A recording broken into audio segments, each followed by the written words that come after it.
हम प्रभु परमेश्वर को धन्यवाद देंगे आज की सुंदर सुबह के लिए कि प्रभु ने आज की सुंदर सुबह एक बार फिर से हमें दी है। थर्सडे के दिन हम परमेश्वर के चरणों में आ जाएं, उसके नाम को ऊंचा उठा पाएं। प्रियो, परमेश्वर का धन्यवाद हो कि मंडे से लेकर आज थर्सडे के दिन तक प्रभु ने हमारी अगुवाई की है ताकि हम प्रभु के साथ बने रहें। आज के दिन की शुरुआत हम प्रभु के इस वचन के साथ करना चाहते हैं। मैं आप सभी का स्वागत और वेलकम करना चाहूँगा living Christian movement fellowship ministry में। और आप हमारे साथ जुड़े हैं और न केवल जुड़े हैं परंतु आप इस चैनल को सब्सक्राइब कर रहे हैं, शेयर कर रहे हैं और लाइक कर रहे हैं। प्रभु आपको बहुत आशीष दे और प्रभु का हाथ आपके और आपके पूरे परिवार के साथ बना रहे। आज फिर से हम प्रकाशित वाक्य उसका 22 अध्याय उसके 10, 11 और 12 पद को हम पढ़ेंगे। फिर उसने मुझसे कहा, इस पुस्तक की भविष्यवाणी की बातों को बंद मत कर, क्योंकि समय निकट है। जो अन्याय करता है वह अन्याय करता ही रहे, जो मलिन है वह मलिन बना रहे, जो धर्मी है वह धर्मी बना रहे, और जो पवित्र है वह पवित्र बना रहे। 12 पद, देख मैं शीघ्र आने वाला हूँ, हरेक के काम के अनुसार बदला देने के लिए प्रतिफल मेरे पास है। 13 पद, मैं अल्फा और ओमेगा, पहला और अंतिम, आदि और अंत हूँ। परमेश्वर अपने इस वचन के पढ़े और सुने जाने पर आशीष दे, आमीन। दुआ करेंगे। प्रियो प्रभु जी, हम आपके हृदय से आभारी हैं कि आपने आज की सुंदर सुबह मुझे और हम सबको दी। प्रभु इसके लिए धन्यवाद। हमारा हृदय आपके प्रति धन्यवाद से भरा है। प्रभु आपने हमारे सारे भाई बहनों को, प्रभु जो आज इस YouTube चैनल को देख रहे हैं, सुन रहे हैं, प्रभु जी उन सबको जीवित, सुरक्षित, आनंदित रखा, इसके लिए हम धन्यवाद देते हैं। हम आपसे प्रार्थना, आपसे विनती करते हैं प्रभु हमारे सारे भाई बहनों को उत्तम से उत्तम आशीष दे, हर परेशानी से, कठिनाई से, दुख और मुसीबत से बचाएं। आज पूरे दिन भर आपका दया का हाथ साथ बना रहे और ये आपके नाम में प्रभु जी निरंतर आगे बढ़ते चले जाएं और जो आपकी योजना है, जो आपकी इच्छा उसको पूरा कर सके। हम बड़े आदर के साथ प्यारे परमेश्वर अपने इस प्रदेश को, प्रदेश के मुख्यमंत्री अशोक गहलोत जी को आपके हाथ में सौंपते हैं। आपके अनुग्रह की दृष्टि उन पर बनी रहे, आपका हाथ उन पर बना रहे, हर परेशानी, कठिनाई, दुख और मुसीबत से बचाएं। प्रभु जी हम प्रार्थना करते हैं हमारे देश के लिए, देश के प्रधानमंत्री के लिए और देश के राष्ट्रपति के लिए प्रार्थना करते हैं। आप उनको भी सुरक्षित रख के अपनी महिमा के लिए इस्तेमाल करें ताकि सब बातों में आदर महिमा आपको मिल सके। हम बड़े आदर के साथ, दीनता, नम्रता के साथ प्रभु जी इस डिवोशन को और हम सभी को प्रभु जी आपके हाथ में सौंपते हुए इस विनती को अपने प्रभु, अपने धारकर्ता यीशु मसीह के नाम से मांगते हैं, आमीन।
सब तेरे लिए, तूने भी उसे छेड़ा था,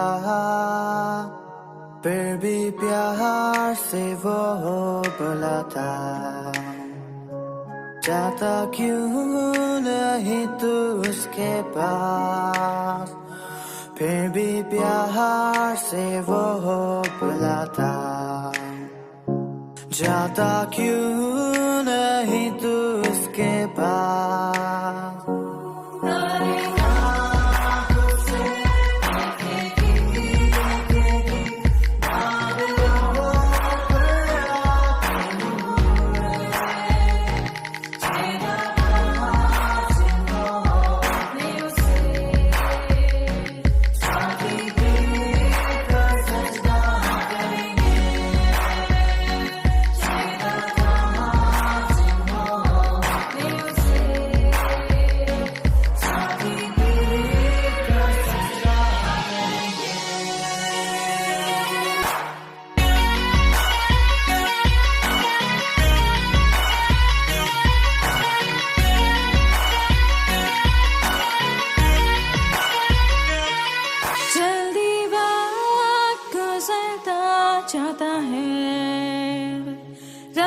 अंधेरी आती है, तौबा कर दरवाजा होगा बंद, कुछ ना होगा वे पछताने से,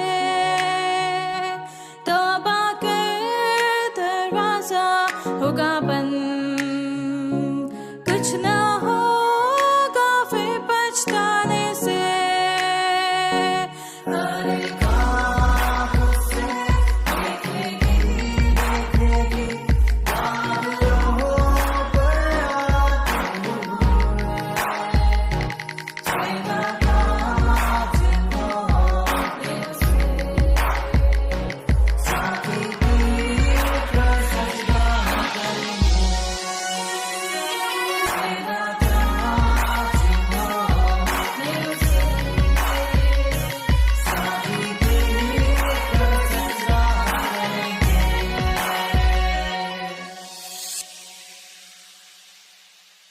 प्रियो, परमेश्वर का हम धन्यवाद करते हैं कि प्रभु हमें हर परिस्थिति में संभाल कर रखता है। प्रकाशित वाक्य का 11 पद को हमने कल देखा था। प्रभु यीशु मसीह जब आएगा उसके बाद न्याय होगा और फिर किसी को कुछ ही भी परिवर्तन करने की जरूरत नहीं है। जो अन्याय कर रहा है वो अन्याय करता रहे, जो मलिन है वो मलिन बना रहे, और जो धर्मी है वो धर्मी बना रहे, और जो पवित्र है वो पवित्र बना रहे। इस चीज़ को हमने कल देखने का प्रयास किया था कि प्रभु कहता है कि जो जैसा काम करेगा उस समय वो वैसा ही करता रहे। परमेश्वर का ये जीवित वचन है। प्रियो, प्रभु यीशु मसीह आज के समय में हमें मौका दे रहा है, अवसर दे रहा है कि हम मन फिराएं और अपने मन को प्रभु की निकटता में ले आएं। हमने 6 पद में और 7 पद में देखा था। प्रकाशित वाक्य 22 का 7 कहता है, देख मैं शीघ्र आने वाला हूँ, देख मैं शीघ्र आने वाला हूँ। धन्य वे है जो इस पुस्तक की भविष्यवाणी की बातें मानता है। और आज फिर से 12 पद में उस बात को कह रहा है, देख मैं शीघ्र आने वाला हूँ। बार बार इस चीज़ को रिपीट किया गया है, बार बार इस बात को बताया गया, देख मैं शीघ्र आने वाला हूँ। यूहन्ना इस बात को देख रहा है, प्रभु यीशु मसीह ने भी बार बार इस बात को कहा है और इस बात को कहता है कि देख मैं शीघ्र आने वाला हूँ। प्रत्येक मनुष्य को उसके कामों के अनुसार देने को प्रतिफल मेरे पास है। जो काम आज हम इस पृथ्वी पर कर रहे हैं, जो हम भलाई के काम कर उसका प्रतिफल मिलेगा, जो बुराई के काम हम करें उसका प्रतिफल मिलेगा। और प्रतिफल देने के लिए यीशु मसीह कहता है, मैं शीघ्र आने वाला हूँ। प्रत्येक मनुष्य को उसके कामों के अनुसार, प्रत्येक मनुष्य को उसके कामों के अनुसार और हरेक के काम के अनुसार बदला देने के लिए प्रतिफल मेरे पास है। ये वचन कह रहा है प्रियो, अनेकों बार, बहुत बार ये बात दोहराई गई है, बार बार इस बात को दोहराया गया है, वचन में दोहराया गया, जिसका अर्थ होता है ये बात बहुत ही महत्वपूर्ण है। प्रियो, ये जो बात है मैं शीघ्र आने वाला हूँ, ये बहुत ही महत्वपूर्ण है। इसलिए प्रभु ने बार बार दोहरा कर इस बात को हमारे कानों में बार बार डालना चाहता है, ताकि हम हृदय की गहराई से, दिल की गहराई से हम इस बात पर विश्वास करने वाले बन सकें। जो बात बार बार की जाती है उसका बहुत बड़ा महत्व होता है, उसका बहुत बड़ा असर भी होता है। अब वो किस बात को कहता है, ये बात बहुत महत्वपूर्ण है और इसका होना निश्चित किया गया है, इसका होना निश्चित किया गया है। इस बात को बहुत से लोग मानते हैं कि संसार का अंत बहुत करीब है, और हमारे बहुत से भाई लोग इस बात पर विश्वास भी करते हैं। लिखा है प्रभु यीशु मसीह का दूसरा आगमन निकट है। बार बार हम इस बात को रिपीट कर रहे हैं, second coming of Christ, second coming of Christ ये होने वाली है।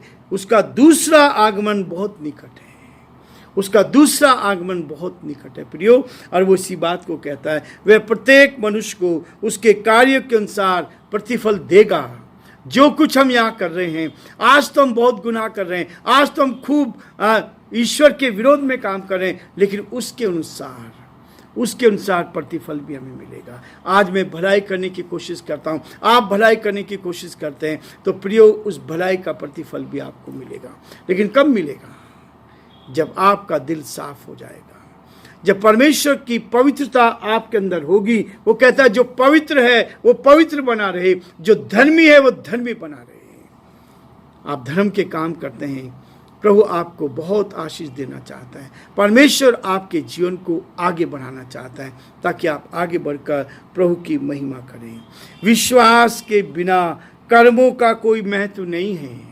यदि आपने विश्वास नहीं किया तो हम कितने भी कर्म क्यों ना कर रहे हो, उसका कोई महत्व नहीं होता ईश्वर की नजरों में।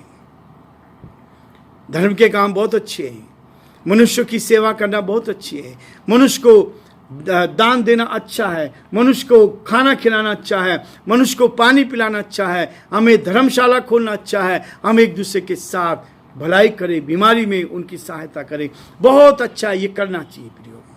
और आज बहुत सी जिसके अंदर मानवता है वो इस बात को कर रहे हैं, चाहे वो हिंदू हो, मुस्लिम हो, सिख हो, ईसाई हो, सब लोग इस बात को कर रहे हैं। लेकिन प्रियो सबसे बड़ी बात है, ये हमारे कामों में आनंद तब आएगा।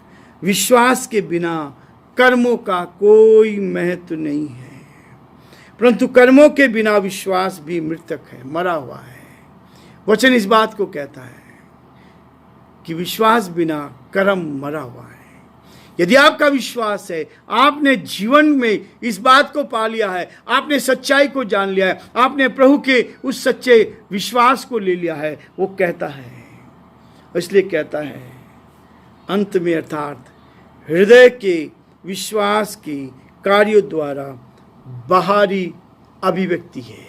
हृदय में क्या हुआ है? जब आप ये कर्म करते हैं, आपने विश्वास किया उस परमात्मा पर, आपने विश्वास किया कि वो जीवित है, आपने विश्वास किया कि वो फिर से आने वाला है, वो न्याय करने आने वाला है। प्रियो, आप हम सबको मालूम है कि लोग कहते हैं जो हम जैसा कर्म करें उसका प्रतिफल यही मिल जाता है।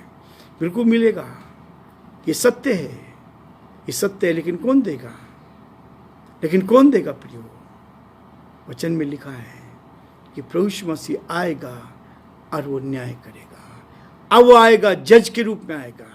जज जो फैसला सुना देता है वो फैसला परफेक्ट होता है, उस फैसले को कोई बदल नहीं सकता, उस फैसले को कोई बदल नहीं सकता। यीशु मसीह एक जज के रूप में, एक न्यायी के रूप में फिर से आने वाला है। वो कहता है ये अभिव्यक्ति है, जिसने दिल से विश्वास किया है उसकी अभिव्यक्ति होती है। वो हृदय से कहता है, आलस्य, बहानेबाजी, जो आलस्य करता है, बहानेबाजी करता है, फलहीनता परमेश्वर को अस्वीकार नहीं है।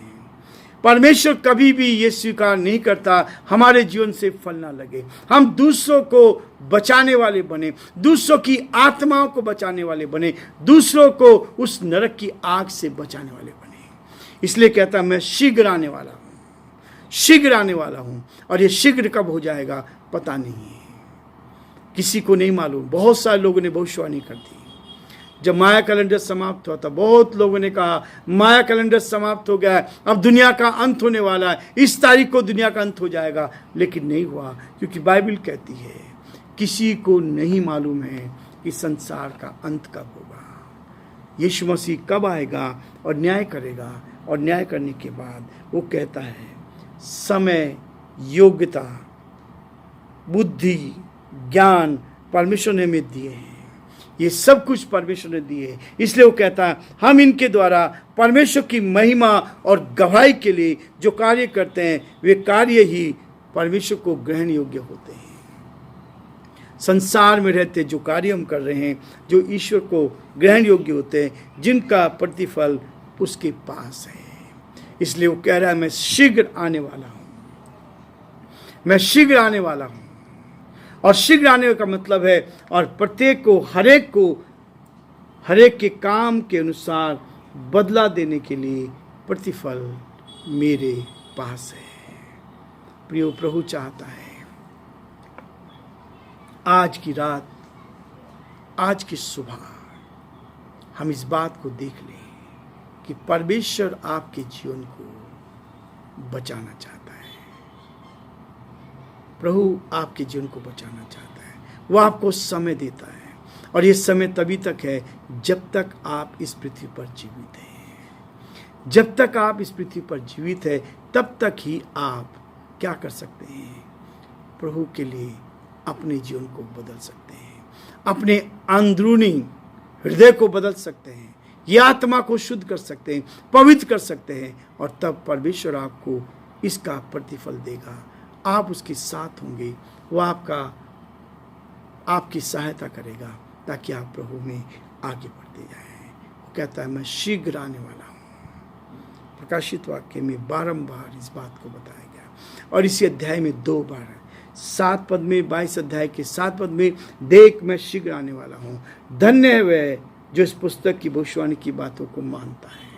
उसके बाद अभी 12 पद में कहता है देख मैं शीघ्र आने वाला हूँ और हरेक के काम के अनुसार बदला देने के लिए प्रतिफल मेरे पास है। प्रभु आप सबको बहुत आशीष दे और प्रभु का दया का हाथ आप पर और आपके पूरे परिवार पर बना रहे और आप प्रभु के प्रेम को जानकर प्रभु की महिमा कर सकें। प्रभु आप सबको बहुत आशीष दे। आमीन।